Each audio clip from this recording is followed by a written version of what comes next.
Dear students, welcome to financial accounting class.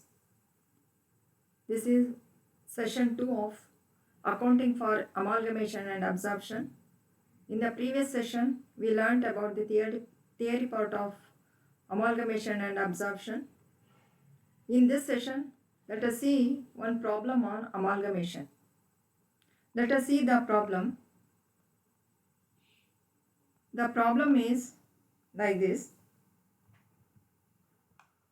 The following are the balance sheet of Hero Company Limited and Honda Company Limited as on 31st March 2017. Here there is two companies, Hero Limited and Honda Limited. The balance sheet is like this. On the liability side, he has given share capital, general reserve, profit and loss account, 10% debentures, trade creditors, employees provident fund. And on the asset side, building, machinery, stock, debtors and cash. In addition to this, he has given other information, that is Hero Company Limited and Honda Company Limited have agreed to amalgamate and form a new company called Skoda Company Limited with an authorized capital of rupees 20 lakh in shares of rupees 100 each, which has agreed to take over the assets and liabilities of both the companies on 1st April 2017. The assets of Hero Company Limited are taken over at a reduced valuation of 10% with the exception of buildings which are accepted at book value. Both the companies are to receive 5% of the net assets of their respective business as goodwill. The entire purchase price is to be paid by Skoda Company Limited in fully paid equity shares of rupees 100 each. Prepare realization account and shareholders account in the books of both the selling companies and pass opening entries in the books of Skoda Company Limited. Also prepare the opening balance sheet of Skoda Company Limited. So ಈ ಥರ problem ಇದೆ. So amalgamation ಅಂತ ಹೇಳಿದ್ರೆ ಸಾಮಾನ್ಯವಾಗಿ ಎರಡು company balance sheet ಎರಡು ಕಂಪನಿದು ಇರ್ತದೆ. ಸೊ ಎರಡು ಕಂಪನಿಯ ಬ್ಯಾಲೆನ್ಸ್ ಶೀಟು ಲಾಸ್ಟ್ಗೆ ಒಂದೇ ಅಮಾಲ್ಗಮೇಟ್ ಆಗಿ ಹೊಸದಾಗಿ ನಾವು ಸ್ಕೋಡಾ ಕಂಪನಿ ಬ್ಯಾಲೆನ್ಸ್ ಶೀಟನ್ನು ನಾವು ಬರಿಬೇಕಾಗತ್ತೆ. ಇಲ್ಲಿ ಹೀರೋ ಲಿಮಿಟೆಡ್ ಮತ್ತು ಹೋಂಡಾ ಲಿಮಿಟೆಡ್ ಎರಡು ಸೆಲ್ಲಿಂಗ್ ಕಂಪನೀಸ್. ಸೊ ಇವೆರಡು ಸೇರಿ ಅಮಾಲ್ಗಮೇಟ್ ಆಗಿ ಹೊಸ company purchasing company Skoda company limited ಆಗಿರ್ತದೆ. ಸ್ಕೋಡಾ ಕಂಪನಿ ತೆಗೆದುಕೊಳ್ತಿರೋದು, ಹೊಸ ಕಂಪನಿ ಫಾರ್ಮ್ ಆಗ್ತಿರೋದು ಸ್ಕೋಡಾ ಕಂಪನಿ ಹೆಸರಿನಲ್ಲಿ. ಸೊ ಈಗ ಈ ರೀತಿ ಬ್ಯಾಲೆನ್ಸ್ ಶೀಟ್ ಕೊಟ್ಟಾಗ ಇಲ್ಲಿ ಅಮಾಲ್ಗಮೇಷನ್ ಪ್ರಾಬ್ಲಮ್ ಮಾಡಬೇಕು ಅಂತ ಹೇಳಿದ್ರೆ ನಾವು ಯಾವ ರೀತಿ ಸ್ಟೆಪ್ಸನ್ನು ತೆಗೆದುಕೊಳ್ಬೇಕು ಅಂತ ಹೇಳಿದ್ರೆ, first you have to calculate the purchase consideration calculation ಮಾಡಬೇಕು. ಪರ್ಚೇಸ್ ಕನ್ಸಿಡರೇಷನಲ್ಲಿ ನಾನು ಹೇಳಿದ್ದೀನಿ ಮುಖ್ಯವಾಗಿ ಮೂರು ಮೆಥಡ್ ಫಾಲೋ ಮಾಡಲಾಗುತ್ತೆ. ಒಂದು ನೆಟ್ ಅಸೆಟ್ ಮೆಥಡು, ಇನ್ನೊಂದು ನೆಟ್ ಪೇಮೆಂಟ್ ಮೆಥಡು, ಇನ್ನೊಂದು ಲಮ್ಸಮ್ ಮೆಥಡು. ಸೊ ಇಲ್ಲಿ ಈ ಪ್ರಾಬ್ಲಮಲ್ಲಿ ಇನ್ಫಾರ್ಮೇಷನ್ನು ಇರುವಂಥದ್ದು ನೆಟ್ ಅಸೆಟ್ ಮೆಥಡ್ ಮೇಲೆ. ಸೊ ಪರ್ಚೇಸ್ ಕನ್ಸಿಡರೇಷನ್ ಬಗ್ಗೆ ಹಿಂದೆ ಥಿಯರಿ ಪಾರ್ಟ್ನಲ್ಲಿ ಹೇಳಿದೆ. ಸೊ ಈ ಪ್ರಾಬ್ಲಮಲ್ಲಿ ನೆಟ್ ಅಸೆಟ್ ಮೆಥಡನ್ನು ಫಾಲೋ ಮಾಡಬೇಕಾಗುತ್ತೆ. ಯಾಕಂತ ಹೇಳಿದ್ರೆ ಇಲ್ಲಿ ಅದ್ರ ಬಗ್ಗೆನೇ ಕೊಟ್ಟಿರೋದು. ನೆಟ್ ಪೇಮೆಂಟ್ ಮೆಥಡ್ ಅಂತ ಹೇಳಿದ್ರೆ ಶೇರ್ಗೆ ಬದಲಾಗಿ ಶೇರ್ಸನ್ನು ಕೊಟ್ಟಿರ್ತಾನೆ, ಶೇರ್ ಕ್ಯಾಪಿಟಲ್ ಡಿಸ್ಚಾರ್ಜ್ ಮಾಡಿರೋಂಥದ್ದು ಕೊಟ್ಟಿರ್ತಾನೆ. ಇಲ್ಲಿ ಅಸೆಟ್ಸ್ ತೆಗೆದುಕೊಂಡಿರೋಂಥದ್ದು ಕೊಟ್ಟಿರೋದು. ಸೊ ನೆಟ್ ಅಸೆಟ್ ಮೆಥಡ್ ಅಂತ ಕೊಟ್ಟಾಗ ನಾವು ಅಸೆಟ್ಸಿಂದ ಲಯಬಿಲಿಟೀಸನ್ನು ಕಳೆದುಬಿಟ್ಟು ಬಂದಿದ್ದು ಏನು ನೆಟ್ ಅಮೌಂಟ್ ಇರುತ್ತೆ ಅದು ಪರ್ಚೇಸ್ ಕನ್ಸಿಡರೇಷನ್ ಆಗುತ್ತೆ. ಈ ಪ್ರಾಬ್ಲಮಲ್ಲಿ ಅದ್ರ ಜೊತೆಗೆ 5% ಗುಡ್ವಿಲ್ ಆ್ಯಡ್ ಮಾಡ್ಲಿಕ್ಕೆ ಹೇಳಿದ್ದಾನೆ. 3ನೇ ಪ್ಯಾರಾದಲ್ಲಿ ಹೇಳಿದ್ದಾನೆ, both the companies are to receive 5% of the net assets of the respective business as goodwill ಅಂತ ಹೇಳಿರೋದ್ರಿಂದ ಏನು ಪರ್ಚೇಸ್ ಕನ್ಸಿಡರೇಷನ್ ಕ್ಯಾಲ್ಕುಲೇಷನ್ ಮಾಡ್ತಾನೋ ಅದಕ್ಕೆ 5% ಗುಡ್ವಿಲ್ ಆ್ಯಡ್ ಮಾಡೋದಕ್ಕೆ ಹೇಳಿದ್ದಾನೆ. ಸೊ ಅದನ್ನು ಪರ್ಚೇಸ್ ಕನ್ಸಿಡರೇಷನಲ್ಲಿ ನೋಡೋಣ. ಸೊ ಈ ಪ್ರಾಬ್ಲಮಲ್ಲಿ ಅವನು ಪ್ರಿಪೇರ್ ಮಾಡಲಿಕ್ಕೆ ಹೇಳಿರೋಂಥದ್ದು, prepare realisation account and shareholders account in the books of both the selling companies and pass opening entries in the books of Skoda company limited. Also prepare the opening balance sheet of Skoda company limited ಅಂತ ಹೇಳಿದ್ದಾನೆ. So ಎರಡು book, Hero limited ಮತ್ತು Honda limited ಎರಡು both the books, Hero ಮತ್ತು ಹೋಂಡಾದಲ್ಲಿ realisation account prepare ಮಾಡಬೇಕು ಮತ್ತು share holders account prepare ಮಾಡಬೇಕು. ಅದಾದ ಮೇಲೆ ಓಪನಿಂಗ್ ಎಂಟ್ರೀಸ್, ಈ ಪರ್ಚೇಸಿಂಗ್ ಕಂಪನಿ ಸ್ಕೋಡಾ ಕಂಪನಿಯಲ್ಲಿ ಎಂಟ್ರೀಸ್, ಜನರಲ್ ಎಂಟ್ರೀಸ್ ಬರೀಬೇಕು, ಜೊತೆಗೆ ಸ್ಕೋಡಾ ಕಂಪನಿಯ ಓಪನಿಂಗ್ ಬ್ಯಾಲೆನ್ಸ್ ಶೀಟ್ ಮಾಡಬೇಕಾಗಿರೋದು ಈ ಪ್ರಾಬ್ಲಮಲ್ಲಿ. ಸೊ ಈಗ first before that we have to calculate the purchase consideration calculation ಮಾಡೋದು ಯಾವ ಥರ, ಈ ಥರ ನೋಡೋಣ.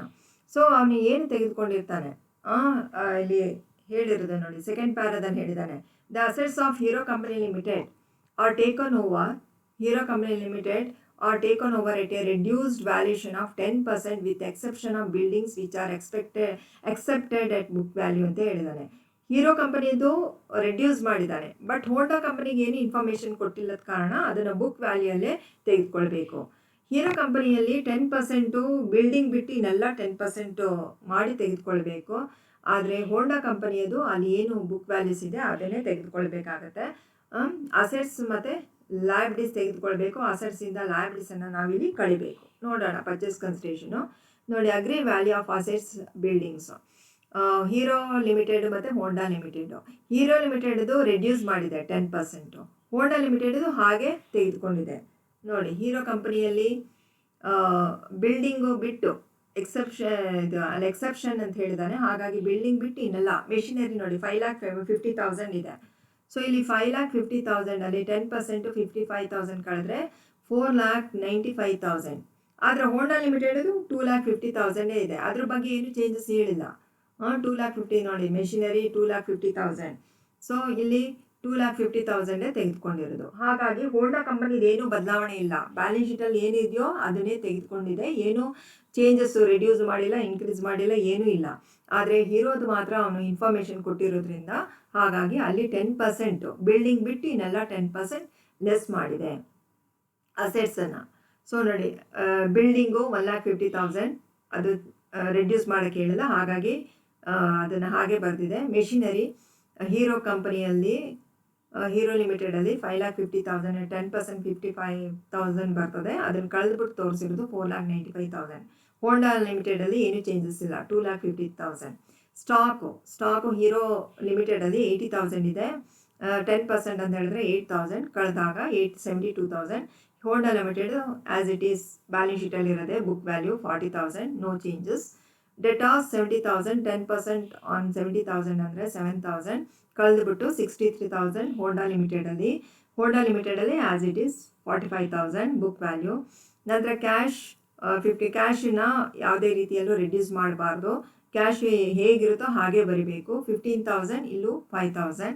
ಟೋಟಲು ಮೇಲೆ ಅಸೆಟ್ಸು ಅದಷ್ಟು ಟೋಟಲು ಹೀರೋ ಲಿಮಿಟೆಡಲ್ಲಿ 7,95,000, ಹೋಂಡಾ ಲಿಮಿಟೆಡು 3,40,000. ಸೊ ಇದಿಷ್ಟು ಟೋಟಲ್ ಅಸೆಟ್ಸು. ಇದರಿಂದ ಲಯಬಿಲಿಟೀಸ್ ಕಳಿಬೇಕು. ಲೆಸ್ ಲಯಬಿಲಿಟೀಸ್ 10% ಡಿಬೆಂಚರ್ಸ್ ಇಲ್ಲಿ ಏನು ರೆಡ್ಯೂಸ್ ಮಾಡಿಲ್ಲ. ಸೊ ಅಸೆಟ್ಸ್ ಬಗ್ಗೆ ಮಾತ್ರ ಹೇಳಿರೋದು. ಲಯಬಿಲಿಟಿ ಬಗ್ಗೆ ಏನು, ಡಿಸ್ಚಾರ್ಜ್ ಬಗ್ಗೆ ಏನು ಅಡಿಷನಲ್ ಇನ್ಫಾರ್ಮೇಷನ್ ಕೊಟ್ಟಿಲ್ಲ. ಹಾಗಾಗಿ ಬ್ಯಾಲೆನ್ಸ್ ಶೀಟಲ್ಲಿ ಏನಿದೆಯೋ ಅದನ್ನೇ ತೆಗೆದುಕೊಳ್ಬೇಕು. ನೋಡಿ, ಬ್ಯಾಲೆನ್ಸ್ ಶೀಟಲ್ಲಿ ಏನಿದೆ, ಟ್ರೇಡ್ ಕ್ರೆಡಿಟರ್ಸ್ 50,000 30,000 ಇದೆ. Employees provident fund is also liability 15,000 10,000 ಇದೆ. ಸೊ ಅದನ್ನು ಹೇಗಿದೆಯೋ ಹಾಗೆ ಕಳಿಬೇಕು. ಅದನ್ನೇನು ಬದಲಾವಣೆ ಮಾಡಿಲ್ಲ. ಸೊ ಹಾಗಾಗಿ ಅದನ್ನೇ ತೆಗೆದುಕೊಂಡಿರೋದು ಲಯಬಿಲಿಟೀಸು. 10% ಡಿಬೆಂಚರ್ಸು ಹೀರೋ ಲಿಮಿಟೆಡಲ್ಲಿ ಮಾತ್ರ ಇದೆ 1 lakh. ಸೊ ಹಾಗಾಗಿ ಟೋಟಲ್ ಲಯಬಿಲಿಟೀಸನ್ನು ಕಳೆದಿದ್ದು ಟೋಟಲ್ ಲಯಬಿಲಿಟೀಸ್ ಅಂದರೆ ಟ್ರೇಡ್ ಲಯಬಿಲಿಟೀಸ್ ಮಾತ್ರ ತೆಗೆದುಕೊಳ್ಬೇಕು. ಸೊ ಶೇರ್ ಕ್ಯಾಪಿಟಲ್ ಮತ್ತು ರಿಸರ್ವ್ಸ್ ಆ್ಯಂಡ್ ಸರ್ಪ್ಲಸ್ ಅವುಗಳನ್ನ ಇಲ್ಲಿ ಕಳಿಯೋಂಗಿಲ್ಲ, ಗೊತ್ತಲ್ಲ. ಅದೆಲ್ಲ ಎಲ್ಲಿಗೆ ಬರ್ತದೆ ಅಂತ ಹೇಳಿದ್ರೆ ಈಕ್ವಿಟಿ ಇದೆಲ್ಲ ರಿಯಲೈಸೇಷನ್ ಅಕೌಂಟಿಗೆ ಬಂದರೆ ಶೇರ್ ಕ್ಯಾಪಿಟಲ್ ಮತ್ತು ರಿಸರ್ವ್ಸ್ ಆ್ಯಂಡ್ ಸರ್ಪ್ಲಸಲ್ಲಿರುವಂಥ ಹೆಡ್ಡಿಂಗ್ ಅಲ್ಲಿರುವಂಥ ಐಟಮ್ಸ್ಗಳೆಲ್ಲವೂ ಈಕ್ವಿಟಿ ಶೇರ್ ಹೋಲ್ಡರ್ಸ್ ಅಕೌಂಟಿಗೆ ಬರ್ತದೆ. ಸೊ ಈಗ ಅಸೆಟ್ಸು ಟೋಟಲ್ ಆಯಿತು, ಲಯಬಿಲಿಟೀಸ್ ಟೋಟಲ್ ಆಯಿತು. ಸೊ ಅಸೆಟ್ಸು ಟೋಟಲು 7,95,000 ಇಲ್ಲಿ ಲಯಬಿಲಿಟಿ 1,50,000 1,65,000 ಕಳೆದ್ರೆ ಉಳಿದಿರೋದು ನೆಟ್ ಅಸೆಟು 6,30,000. ಅದೇ ರೀತಿ ಹೋಂಡಾ ಲಿಮಿಟೆಡಲ್ಲಿ 3,40,000 30,000 ಪ್ಲಸ್ 10,000 40,000 ಕಳೆದ್ರೆ 3 lakh. ಸೊ ನೆಟ್ ಅಸೆಟ್ಸು ಹೋಂಡಾ ಲಿಮಿಟೆಡಲ್ಲಿ 3 lakh ಆಯಿತು. ಸೊ ಇದ್ರ ಜೊತೆಗೆ ಆ್ಯಡ್ ಗುಡ್ ವಿಲ್. ಈ ಪ್ರಾಬ್ಲಮಲ್ಲಿ ಇನ್ಸ್ಟ್ರಕ್ಷನ್ಸ್ ಕೊಟ್ಟಿರೋದ್ರಿಂದ ಯಾವಾಗಲೂ ಆ್ಯಡ್ ಮಾಡಬೇಕು ಅಂತಿಲ್ಲ. ಆದರೆ ಈ ಪ್ರಾಬ್ಲಮಲ್ಲಿ ಹೇಳಿದ್ದಾನೆ 3ನೇ ಪ್ಯಾರಾದಲ್ಲಿ, both the companies are to receive 5% of the net assets of their respective business as goodwill ಅಂತೇಳಿ. ಹಾಗಾಗಿ ಅದನ್ನು ತೆಗೆದುಕೊಂಡಿರೋದು. ಸೊ ಅದನ್ನು 5% ಆ್ಯಡ್ ಮಾಡಬೇಕು, ಆಯಿತಾ.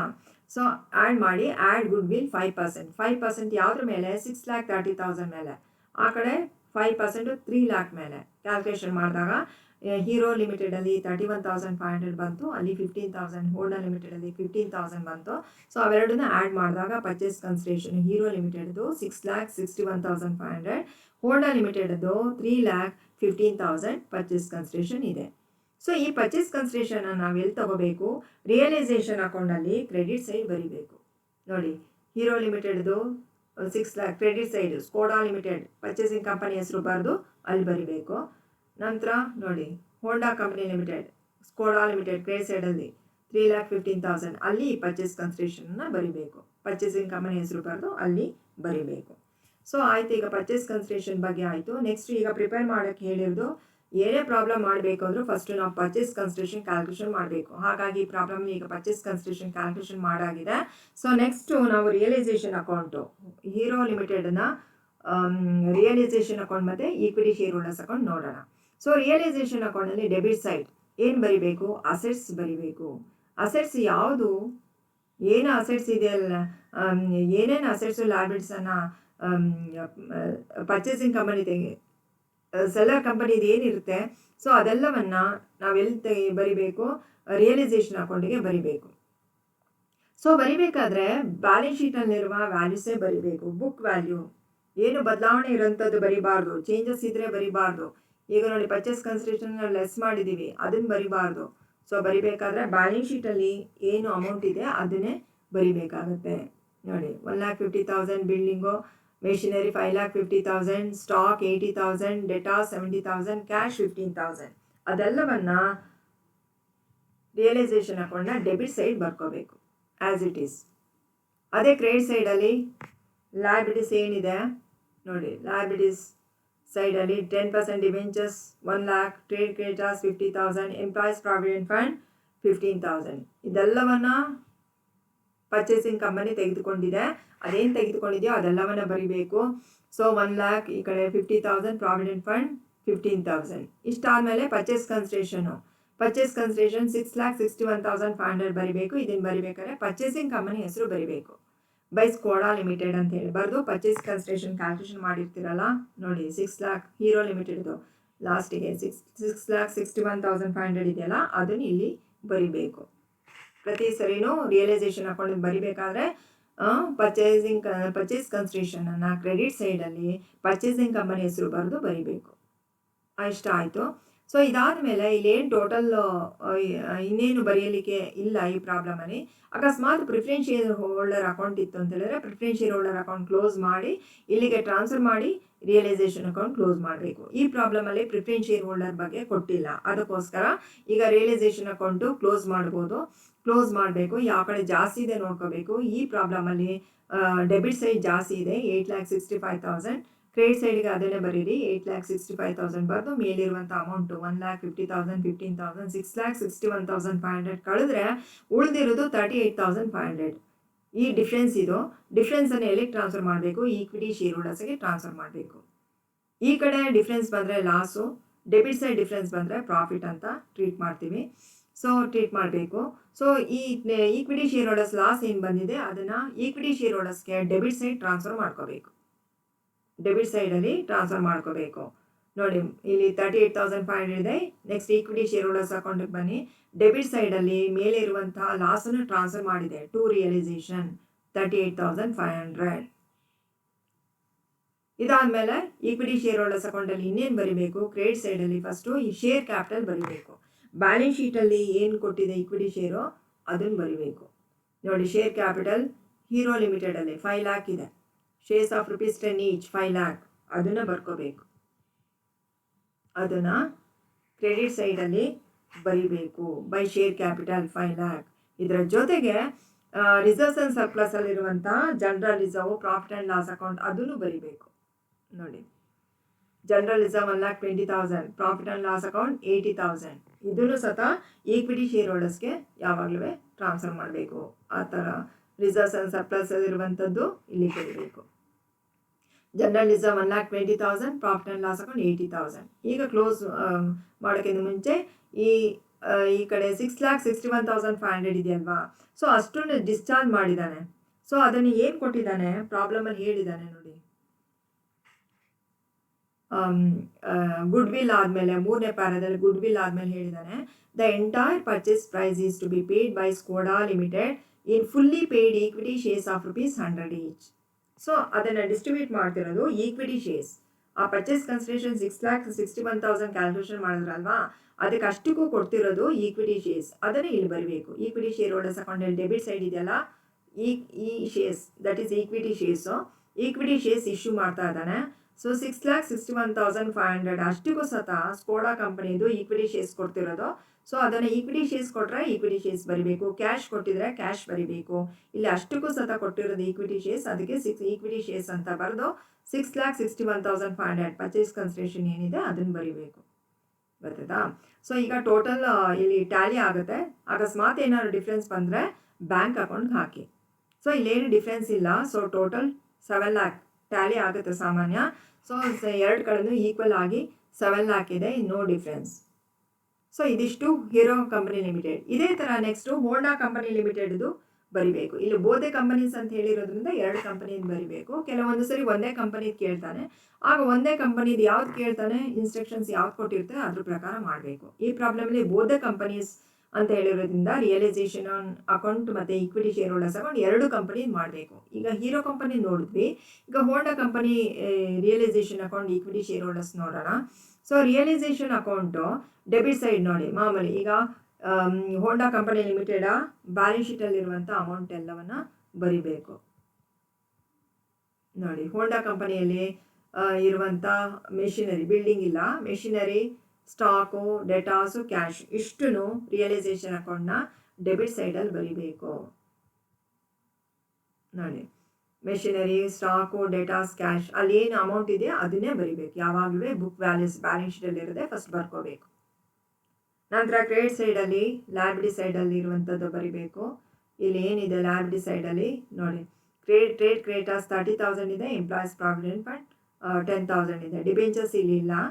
ಸೊ ಹಾಗಾಗಿ 2ನ ಕ್ರೆಡಿಟ್ ಸೈಡಲ್ಲಿ ಬರಿಬೇಕು. ಹೋಂಡಾ ಕಂಪನಿ ರಿಯಲೈಸೇಷನ್ ಅಕೌಂಟಲ್ಲಿ ಕ್ರೆಡಿಟ್ ಸೈಡಲ್ಲಿ ಟ್ರೇಡ್ ಕ್ರೆಡಿಟರ್ಸ್ 30,000, ಪ್ರಾವಿಡೆಂಟ್ ಫಂಡ್ 10,000 ಇಷ್ಟು ಬರೆದಾದ್ಮೇಲೆ ನೆಕ್ಸ್ಟ್ ಏನು ಬರಬೇಕು, ಪರ್ಚೇಸ್ ಕನ್ಸಿಡರೇಷನ್ ಕ್ಯಾಲ್ಕುಲೇಷನ್ ಮಾಡಿರ್ತೀರಲ್ವಾ ಅದನ್ನು ಬರಿಬೇಕು. ಪರ್ಚೇಸ್ ಕನ್ಸಿಡರೇಷನ್ ನೋಡಿ, ಹೋಂಡಾ ಲಿಮಿಟೆಡ್ ಎಷ್ಟಿದೆ, 3,15,000.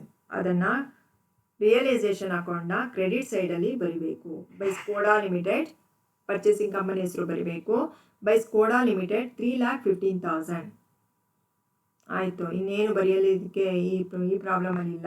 ಸೊ ರಿಯಲೈಸೇಷನ್ ಅಕೌಂಟ್ ಕ್ಲೋಸ್ ಮಾಡಬೇಕು. ಸೊ ಕ್ಲೋಸ್ ಮಾಡಿದಾಗ ಈಗ ಇಲ್ಲಿ ಕ್ರೆಡಿಟ್ ಸೈಡ್ ಜಾಸ್ತಿ ಇದೆ. ಕ್ರೆಡಿಟ್ ಸೈಡು 3,15,000 55,000 ಇದೆ, ಅದನ್ನೇ ಡೆಬಿಟ್ ಸೈಡ್ಗೆ ಹಾಕೊಳ್ಳಿ. ಸೊ ಮೇಲೆ ಇರುವಂಥದ್ದು 2,50,000 40,000 45,000 5,000 ಕಳೆದ್ರೆ ಉಳಿದಿರೋದು 15,000. ಇದು ಡಿಫ್ರೆನ್ಸ್.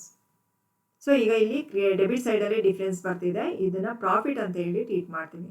ಸೊ ಅದನ್ನ ಎಲ್ಲಿಗೆ ಟ್ರಾನ್ಸ್ಫರ್ ಮಾಡಬೇಕು, ಈಕ್ವಿಟಿ ಶೇರ್ ಹೋಲ್ಡರ್ಸ್. ಸೊ ಡಿಫ್ರೆನ್ಸನ್ನು ಈಕ್ವಿಟಿ ಶೇರ್ ಹೋಲ್ಡರ್ಸ್, ಡಿಫ್ರೆನ್ಸಿಗೆ ಏನು ಬರೀಬೇಕು, ಈಕ್ವಿಟಿ ಶೇರ್ ಹೋಲ್ಡರ್ಸ್ ಅಂತ ಬರೀಬೇಕು. ಸೊ ಯಾಕಂದರೆ ಅಲ್ಲಿಗೆ ಟ್ರಾನ್ಸ್ಫರ್ ಮಾಡ್ತೀವಿ, ಅದಕ್ಕೋಸ್ಕರ ಅಕೌಂಟಿಗೆ ಟ್ರಾನ್ಸ್ಫರ್ ಮಾಡೋದ್ರಿಂದ ಅಕೌಂಟ್ ಹೆಸರು ಬರೀಬೇಕು, equity shareholders. So equity share ಹೋಲ್ಡರ್ಸ್ಗೆ ಟ್ರಾನ್ಸ್ಫರ್ ಮಾಡಬೇಕು. ನೆಕ್ಸ್ಟ್ ನೋಡಿ, equity shareholders. Equity share ಹೋಲ್ಡರ್ಸನ್ನು ಅಲ್ಲಿ ಡೆಬಿಟ್ ಸೈಡ್ ಇದೆ ಅಲ್ವಾ, ಇಲ್ಲಿ ಕ್ರೆಡಿಟ್ ಸೈಡ್ ತೊಗೋಬೇಕು. ಕ್ರೆಡಿಟ್ ಸೈಡಲ್ಲಿ ನೋಡಿ, ಬೈ ರಿಯಲೈಸೇಷನ್ 15,000 ಅದನ್ನು ಟ್ರಾನ್ಸ್ಫರ್ ಮಾಡ್ಕೊಂಡಿರೋದು ಗೊತ್ತಾಯ್ತಲ್ಲ. ಸೊ ಇಲ್ಲಿರುವಂಥ ಅಮೌಂಟನ್ನು ಈಕ್ವಿಟಿ ಶೇರ್ ಹೋಲ್ಡರ್ಸ್ಗೆ ಟ್ರಾನ್ಸ್ಫರ್ ಮಾಡಬೇಕು. ಅಲ್ಲಿ ಡೆಬಿಟ್ ಸೈಡ್ ಇದ್ದರೆ ಕ್ರೆಡಿಟ್ ಸೈಡು, ಕ್ರೆಡಿಟ್ ಸೈಡ್ ಇದ್ದರೆ ಡೆಬಿಟ್ ಸೈಡು. ಪ್ರೀವಿಯಸ್ ಹೀರೋ ಲಿಮಿಟೆಡಲ್ಲಿ ಕ್ರೆಡಿಟ್ ಸೈಡ್ ಇತ್ತು, ಅಲ್ಲಿ ಡೆಬಿಟ್ ಸೈಡ್ ಮಾಡ್ಕೊಂಡಿದ್ದೀರಾ. ಇಲ್ಲಿ ಡೆಬಿಟ್ ಸೈಡ್ ಡಿಫ್ರೆನ್ಸ್ ಇದೆ, ಇಲ್ಲಿ ಕ್ರೆಡಿಟ್ ಸೈಡ್ ಬರೆದಿದೆ. ಸೊ ಇದಾದ ಮೇಲೆ ನೋಡಿ, ಇಲ್ಲೇನು ಬರಿತೀವಿ, share capital. Share capital balance ಶೀಟಲ್ಲಿ ಇರುವಂಥದ್ದು, ಬ್ಯಾಲೆನ್ಸ್ ಶೀಟಲ್ಲಿ ಕೊಟ್ಟಿದೆಯಲ್ಲ ನೋಡಿ, ಶೇರ್ ಕ್ಯಾಪಿಟಲ್ 3 lakh ಅದನ್ನು ಈಕ್ವಿಟಿ ಶೇರ್ ಹೋಲ್ಡರ್ಸ್ ಅಕೌಂಟ್ನ ಕ್ರೆಡಿಟ್ ಸೈಡಲ್ಲಿ ಬರಿಬೇಕು. ನೋಡಿ, ಬೈ ಶೇರ್ ಕ್ಯಾಪಿಟಲ್ 3 lakh. ಇನ್ನು reserve surplus, profit and loss account ಅದೇನೂ ಇಲ್ಲ, ಅಲ್ಲಿ ಅಮೌಂಟ್ ಕೊಟ್ಟಿಲ್ಲ. ಇದ್ದಿದ್ದರೆ ಅದನ್ನು ಬರಿಬೇಕಿತ್ತು. ಶೇರ್ ಕ್ಯಾಪಿಟಲ್ ಮಾತ್ರ ಇರೋದು, ಅದಕ್ಕೆ 3 lakh ಅದನ್ನು ಬರೆದಿದೆ. ಈ ಕ್ರೆಡಿಟ್ ಸೈಡಲ್ಲಿ ಡೆಬಿಟ್ ಸೈಡಲ್ಲಿ ಬರಿಬೇಕಾಗಿರೋದು equity shares. So equity shares ನೋಡಿ, ಈಕ್ವಿಟಿ ಶೇರ್ಸು 3,15,000 ಪರ್ಚೇಸ್ ಕನ್ಸಿಡರೇಷನು 3,50,000 15,000 ಅಲ್ವಾ. ಈ 3,15,000 ಅಷ್ಟಕ್ಕೂ ಇಶ್ಯೂ ಮಾಡ್ತಿರೋದೇನು, ಈಕ್ವಿಟಿ ಶೇರ್ಸ್. ಸೊ ಅದನ್ನು ನಾವಿಲ್ಲಿ ಬರಿಬೇಕು.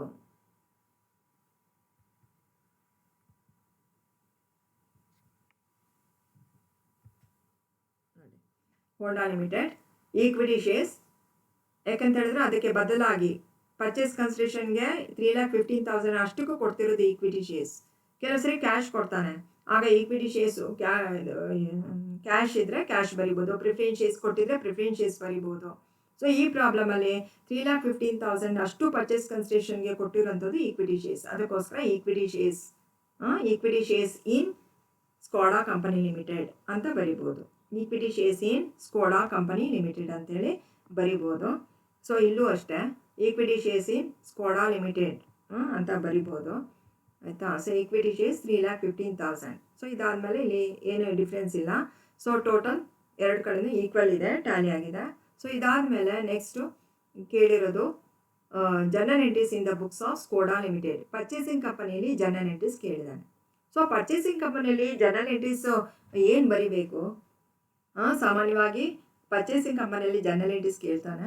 ಸೊ ಈ ಪ್ರಾಬ್ಲಮ್ ಕೇಳಿದ್ದಾನೆ. ಇದನ್ನು ಬರಿಬೇಕಾದ್ರೆ ಯಾವ ರೀತಿ ಬರಿಬೇಕು ನೋಡೋಣ. ಫಸ್ಟ್ ಎಂಟ್ರಿ ಪರ್ಚೇಸ್ ಕನ್ಸಿಡರೇಷನ್ ಬರಿಬೇಕು. ಪರ್ಚೇಸ್ ಕನ್ಸಿಡರೇಷನ್ ಇಲ್ಲಿ ಎರಡು ಕಂಬೈನ್ ಮಾಡಿ, ಹೀರೋ ಮತ್ತು ಹೋಂಡಾ ಎರಡನ್ನೂ ಟೋಟಲ್ ಮಾಡಿ ಬರಿಬೇಕು. ಸೊ ಜರ್ನಲ್ ಎಂಟ್ರಿ ಇದೆ. ಫಸ್ಟ್ ಜರ್ನಲ್ ಎಂಟ್ರಿ ಪರ್ಚೇಸ್ ಕನ್ಸಿಡರೇಷನ್ಗೆ ಏನು journal entry? Business purchase account. ಇದನ್ನೇ ಬರೆಯೋದು ಯಾವಾಗಲೂ, ಗೊತ್ತಾಯ್ತಲ್ಲ. ಸೊ ಬಿಸ್ನೆಸ್ ಪರ್ಚೇಸ್ ಅಂತ ಬರೆದು ಬಿಸ್ನೆಸ್ ಪರ್ಚೇಸ್ ಅಕೌಂಟ್ ಡೆಟಾರ್ ಅಂತ ಹೇಳಿ ಇಲ್ಲಿ ಎರಡು ಕಂಪನಿಯ ಟೋಟಲ್ ಅಮಾಲ್ಗಮೇಷನ್ ಆದರೆ ಎರಡು ಕಂಪನಿಯ ಟೋಟಲನ್ನು ಬರಿಬೇಕು. ಪರ್ಚೇಸಿಂಗ್ ಕಂಪನಿಯಲ್ಲಿ ಜರ್ನಲ್ ಎಂಟ್ರೀಸ್ ಬರಬೇಕಾದ್ರೆ ಎರಡು ಕಂಪನಿದು ಕ್ಲಬ್ ಮಾಡೇ ಬರೆಯೋದು, ಯಾವತ್ತೂ ಸಿಂಗಲ್ ಬರೆಯಲ್ಲ, ಗೊತ್ತಾಯ್ತಾ. ಸೊ ಹಾಗಾಗಿ ಎರಡು ಕ್ಲಬ್ ಮಾಡಿ ಬರಿಬೇಕು. ಸೊ 9,76,500 ಎರಡು ಟೋಟಲ್. ಅದು ಟು ಲಿಕ್ವಿಡೇಟರ್. ಯಾವುದು ಲಿಕ್ವಿಡೇಟ್ ಆಗಿದ್ದು? ಹೀರೋ ಮತ್ತು ಹೋಂಡಾ. ಬರಿಬೇಕಾಗಿರೋದು to liquidator of Hero limited. Purchase consideration ಹೀರೋದು 6,61,500. To liquidator of Honda limited purchase consideration 3,15,000. ಅವೆರಡು total 9,76,500. First entry purchase consideration due, ಆಯಿತಾ. ಎರಡನೇದು ಅದನ್ನು ಪರ್ಚೇಸ್ ಕನ್ಸಿಡರೇಷನು ಅಸೆಟ್ಸು ಲಯಬಿಲಿಟೀಸ್ ಏನೇನು ತೆಗೆದುಕೊಂಡಿದ್ದಾನೆ ಅದರ ಸೆಟ್ ಆಫ್ ಮಾಡಬೇಕು. ಇಲ್ಲಿ ಡಿಫ್ರೆನ್ಸು ಅಸೆಟ್ ಸೈಡು ಜಾಸ್ತಿ ಇತ್ತು ಅಂತ ಹೇಳಿದ್ರೆ, ಅಸೆಟ್ಟು ಟೋಟಲ್ ಜಾಸ್ತಿ ಇತ್ತು, ಲಯಬಿಲಿಟಿ ಕಮ್ಮಿ ಇತ್ತು ಅಂತ ಹೇಳಿದ್ರೆ ಡಿಫ್ರೆನ್ಸನ್ನು ನಾವು ಕ್ಯಾಪಿಟಲ್ ರಿಸರ್ವ್ ಅಂತ ಕರಿತೀವಿ. ಅಕಸ್ಮಾತ್ ಲಯಬಿಲಿಟಿ ಜಾಸ್ತಿ ಇದ್ದು ಅಸೆಟ್ಸ್ ಕಮ್ಮಿ ಇತ್ತು ಅಂತ ಹೇಳಿದ್ರೆ ಗುಡ್ ವಿಲ್ ಅಂತ ಬರಿಬೇಕಾಗುತ್ತೆ. ಈ ಪ್ರಾಬ್ಲಮಲ್ಲಿ ನೋಡೋಣ. ಇದರಲ್ಲಿ ಏನಪ್ಪ ಅಂತ ಹೇಳಿದ್ರೆ ನೋಡಿ, ಬಿಲ್ಡಿಂಗು, ಮೆಷಿನರಿ, ಸ್ಟಾಕು, ಡೆಟಾಸ್, ಕ್ಯಾಶು ಬದಲಾವಣೆ ಆಗಿರೋದು ಏನಿದೆ ಅದನ್ನು ಬರಿಬೇಕು. ಸೊ ಎಲ್ಲಿ ಪರ್ಚೇಸ್ ಕನ್ಸಿಡರೇಷನಲ್ಲಿ ಇದು ಏನು ಅಮೌಂಟ್ ಇದೆ ಅದನ್ನು ತಗೋಬೇಕು. ಪರ್ಚೇಸ್ ಕನ್ಸಿಡರೇಷನಲ್ಲಿ ನೋಡಿ,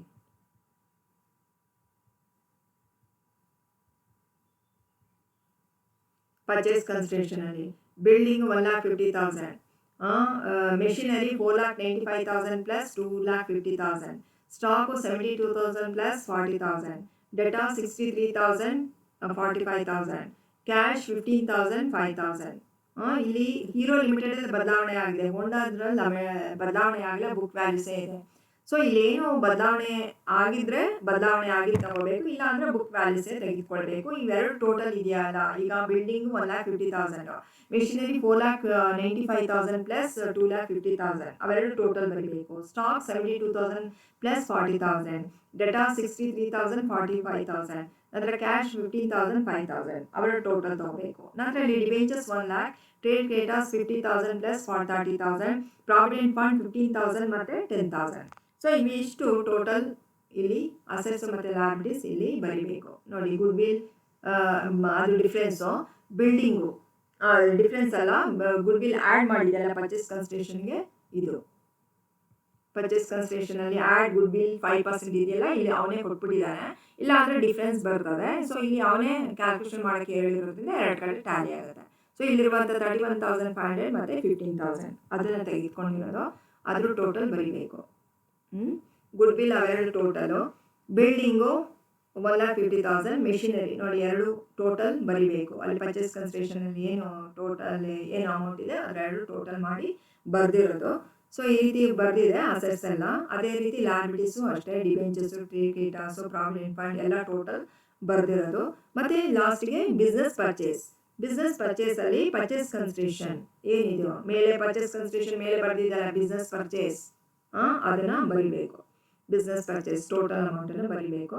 ಸೊ 2 ಕಡೆ ಟೋಟಲ್ ಮಾಡಬೇಕು. ಸೊ ಇಲ್ಲಿ ಗುಡ್ ವಿಲ್ ಅವನೇ ಕ್ಯಾಲ್ಕುಲೇಷನ್ ಹೇಳಿರೋದ್ರಿಂದ ಇಲ್ಲಾಂದರೆ ಡಿಫ್ರೆನ್ಸು ಬಂತು ಅಂತ ಹೇಳಿದ್ರೆ ಲಯಬಿಲಿಟೀಸ್ ಜಾಸ್ತಿ ಇದ್ದರೆ ಅಸೆಟ್ಸಲ್ಲಿ ಡಿಫ್ರೆನ್ಸ್ ಮೇಲೆ ಡಿಫ್ರೆನ್ಸ್ ತೋರಿಸಿದ್ರೆ ಅದನ್ನು ಗುಡ್ ವಿಲ್ ಅಂತ ಟ್ರೀಟ್ ಮಾಡಿ, ಮೇಲೆ ಅಸೆಟ್ಸು ಜಾಸ್ತಿ ಇದ್ದು ಕ್ರೆಡಿಟ್ ಮಾಡಿರೋದು ಡಿಫ್ರೆನ್ಸ್ ತೋರಿಸ್ತಾ ಇದ್ರೆ ಕಮ್ಮಿ ಇದ್ದರೆ ಸೊ ಅಲ್ಲಿ ಕ್ಯಾಪಿಟಲ್ ರಿಸರ್ವನ್ನು ಡಿಫ್ರೆನ್ಸನ್ನು ಕ್ಯಾಪಿಟಲ್ ರಿಸರ್ವ್ ಅಂತ ಹೇಳಿ ಬರೀರಿ. ಈ ಪ್ರಾಬ್ಲಮಲ್ಲಿ ಗುಡ್ ವಿಲ್ ಅವನೇ ಕ್ಯಾಲ್ಕುಲೇಷನ್ ಮಾಡಿ ಹೇಳಿರೋದ್ರಿಂದ ಇದು 2 ಕಡೆಯೂ ಅಸೆಟ್ಸು ಮತ್ತು ಲಯಬಿಲಿಟೀಸು ಟ್ಯಾಲಿ ಆಗಿದೆ. ಸೊ ನೋಡಿ friends. So next third entry ಏನು ಬರೀಬೇಕು ಅಂತ ಹೇಳಿದ್ರೆ ಡಿಸ್ಚಾರ್ಜ್ ಮಾಡಿರೋದು ಏನು, ಅವರು ಪರ್ಚೇಸ್ ಕನ್ಸಿಡರೇಷನು ಕೊಟ್ಟನಲ್ಲ 6,61,500, ಹೋಂಡಾ ಲಿಮಿಟೆಡ್ಗೆ 3,15,000, ಇದಕ್ಕೆ ಬದಲಾಗಿ ಏನು ಕೊಟ್ಟಿದ್ದಾನೆ ಅದನ್ನು ಕ್ರೆಡಿಟ್ ಕಾಲಮಲ್ಲಿ ಬರೀಬೇಕು. ಕ್ರೆಡಿಟ್ ಇದರಲ್ಲಿ ಸೊ ಡೆಬಿಟ್ ಆಗ್ತಿರೋದು ಲಿಕ್ವಿಡಿಟಿ ಮೇಲೆ ಇದೆಲ್ಲ ಮೇಲೆ ಕ್ರೆಡಿಟ್ ಮಾಡಿದ್ರಲ್ಲ ಅದನ್ನು ಡೆಬಿಟ್ ಮಾಡಿ. ಸೊ ಅದಕ್ಕೆ ಬದಲಾಗಿ liquidator hero limited ಡೆಟಾ 6,61,500 purchase ಕನ್ಸಿಡರೇಷನು, liquidator ಹೋಂಡಾ ಲಿಮಿಟೆಡ್ ಪರ್ಚೇಸ್ ಕನ್ಸಿಡರೇಷನ್ 3,15,000, ಇದಕ್ಕೆ ಬದಲಾಗಿ ಏನು ಇಶ್ಯೂ ಮಾಡ್ತಾನೆ ಅದನ್ನು ಕ್ರೆಡಿಟ್ ಆಗಿ ಬರೀಬೇಕು. ಸೊ ಈಕ್ವಿಟಿ ಶೇರ್ ಕ್ಯಾಪಿಟಲ್ ಇಲ್ಲಿ ಅಷ್ಟಕ್ಕೂ ಕೊಟ್ಟಿರೋದೇನು ಈಕ್ವಿಟಿ ಶೇರ್ಸ್ 100 rupees ಪರ್ ಶೇರ್ಗೆ ಡಿಸ್ಟ್ರಿಬ್ಯೂಟ್ ಮಾಡ್ತಿರೋವಂಥದ್ದು. ಸೊ 9,76,500 ಇದೆ ಅಮೌಂಟು, ಅಷ್ಟಕ್ಕೆ ಡಿವೈಡೆಡ್ ಬೈ 100 ಅಂತ ಹೇಳಿದ್ರೆ 9,765 ಶೇರ್ಸನ್ನು ಅವನು ಇಶ್ಯೂ ಮಾಡ್ತಾ ಇದ್ದಾನೆ. ಇಲ್ಲಿ ಪರ್ಚೇಸ್ ಕನ್ಸಿಡರೇಷನ್ಗೆ ಬದಲಾಗಿ ಈಕ್ವಿಟಿ ಶೇರ್ಸ್ ಆದರೂ ಕೊಡ್ಬೋದು, ಪ್ರಿಫರೆನ್ಸ್ ಶೇರ್ಸ್ ಆದರೂ ಕೊಡ್ಬೋದು, ಅಥವಾ ಕ್ಯಾಶ್ ಆದರೂ ಕೊಡ್ಬೋದು. ಆದರೆ ಈ ಪ್ರಾಬ್ಲಮಲ್ಲಿ ಅಷ್ಟು ಪರ್ಚೇಸ್ ಕನ್ಸಿಡರೇಷನ್ ಕೊಡ್ತಿರೋದು ಈಕ್ವಿಟಿ ಶೇರ್. ಅದೇನು ಕೊಡ್ತೀವೋ ಈಕ್ವಿಟಿ ಶೇರ್ ಕೊಟ್ಟಿರೋದ್ರಿಂದ ಇಲ್ಲಿ 2 ಈಕ್ವಿಟಿ ಶೇರ್ ಕ್ಯಾಪಿಟಲ್ ಅಂತೇಳಿ ಬರೆದಿರೋದು. ಸೊ ಏನು ಡಿಸ್ಚಾರ್ಜ್ ಮಾಡ್ತಾನೋ ಪರ್ಚೇಸ್ ಕನ್ಸಿಡರೇಷನ್ಗೆ ಅದನ್ನು ಬರೀಬೇಕು. ಸೊ ಇಷ್ಟು ಜನರಲಿಟೀಸ್ ಬಗ್ಗೆ ಇರೋಂಥದ್ದು ಆಯಿತಾ. So next opening balance sheet ಹೇಳಿದ್ದಾನೆ. ಸೊ ನ್ಯೂ ಕಂಪನಿಯ ಓಪನಿಂಗ್ ಬ್ಯಾಲೆನ್ಸ್ ಶೀಟ್ ಬರೀಬೇಕು, ಪರ್ಚೇಸಿಂಗ್ ಕಂಪನಿಯ ಬ್ಯಾಲೆನ್ಸ್ ಶೀಟ್ ಬರೀಬೇಕು. ಪರ್ಚೇಸಿಂಗ್ ಕಂಪನಿ ಸ್ಕೋಡಾ ಲಿಮಿಟೆಡಲ್ಲಿ ನಾವೀಗ ಇದು ಓಪನಿಂಗ್ ಎಂಟ್ರೀಸ್ ನಾವು ಬರೀಬೇಕು. ಇದನ್ನು ಬರೀಬೇಕಾದ್ರೆ ಏನಪ್ಪ ಅಂತ ಹೇಳಿದ್ರೆ ಏನು ಬದಲಾವಣೆ ಆಗಿದೆ, ಹಳೆ ಬ್ಯಾಲೆನ್ಸ್ ಶೀಟ್ ಇದೆ ಬರೀಬಾರ್ದು, ಪರ್ಚೇಸ್ ಕನ್ಸಿಡರೇಷನಲ್ಲಿ ಏನು ಚೇಂಜಸ್ ಇದೆ ಅದು ಅಮೌಂಟನ್ನು ತೊಗೋಬೇಕು. ಈಗ ನೋಡಿ ಬಿಲ್ಡಿಂಗ್ ತೆಗೆದುಕೊಂಡಿದ್ದಾನೆ ಸ್ಕೋಡಾ ಕಂಪನಿ. ಸೊ 1,50,000ಗೆ ಅದು ಎಕ್ಸೆಪ್ಷನ್ ಬಿಲ್ಡಿಂಗ್ ಅಂತ ಹೇಳಿದ್ರಿಂದ ನೋ ಚೇಂಜಸ್ ಅದೇ ಬರ್ತಿದೆ. ಮೆಷಿನರಿ ನೋಡಿ, ಮೆಷಿನರಿ ಮತ್ತು ಸ್ಟಾಕು ಡೆಟಾಸ್ ಅವಷ್ಟು 10% ಲೆಸ್ ಮಾಡಿ ಬರೆದಿರೋದು ಹೀರೋ ಇದರಲ್ಲಿ. ಹೋಂಡಾದು ಹಾಗೆ ಇದೆ. ಅವೆರಡು ಟೋಟಲನ್ನು ನಾವು ಬರಿಬೇಕು. ಟೋಟಲನ್ನು ಪರ್ಚೇಸ್ ಕನ್ಸಿಡರೇಷನಲ್ಲಿ ಬರೆದಿದ್ದೆಲ್ಲ ಇದನ್ನು ಬರಿಬೇಕು.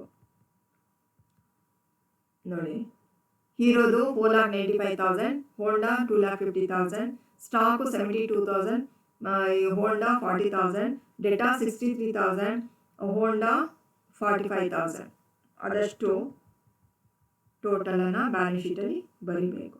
ಸೊ ಗುಡ್ ವಿಲ್ಲು 2 ಟೋಟಲು 46,500, ನಂತರ ಕ್ಯಾಶು 2 15,000 ಪ್ಲಸ್ 5,000 20,000. ಈ ಕಡೆ ಲಯಬಿಲಿಟೀಸು ಸೈಡಲ್ಲಿ share capital equity shares 9,76,500. So 9,675 shares ಆಗುತ್ತೆ. ಒಂದು ಶೇರಿನ ಬೆಲೆ 100 rupees ಅಂದರೆ ಅಮೌಂಟು 9,76,500. ಸೊ ಪರ್ಚೇಸ್ ಕನ್ಸಿಡರೇಷನ್ ಅಷ್ಟಕ್ಕೂ ಕೊಟ್ಟಿರುವಂಥದ್ದು ಈಕ್ವಿಟಿ ಶೇರ್ ಕ್ಯಾಪಿಟಲ್.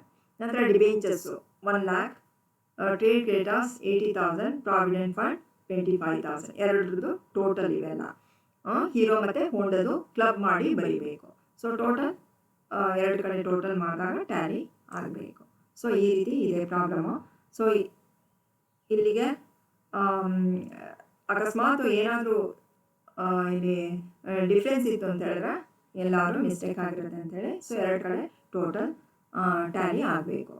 ಸೊ ಈ ರೀತಿ ಬ್ಯಾಲೆನ್ಸ್ ಶೀಟ್ ಬರೀಬೇಕು. ಬ್ಯಾಲೆನ್ಸ್ ಶೀಟ್ ಬರೀಬೇಕಾಗೋದು ಪರ್ಚೇಸಿಂಗ್ ಕಂಪನಿಯಲ್ಲಿ. ಸೊ ಇದಿಷ್ಟು ಈ ಪ್ರಾಬ್ಲಮ್ ಬಗ್ಗೆ. ಏನಾದರೂ ಡೌಟ್ಸ್ ಇತ್ತು ಅಂತ ಹೇಳಿದ್ರೆ ನೆಕ್ಸ್ಟ್ ಕ್ಲಾಸಲ್ಲಿ ಕೇಳಿ. Okay, thank you.